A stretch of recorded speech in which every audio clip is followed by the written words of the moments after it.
Here's a second video to show you the to rotate it and show you the sides in the back. Don't have the key.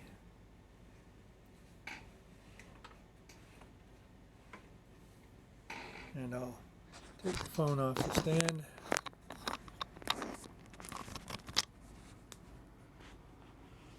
Show you that. Demonstration terminal.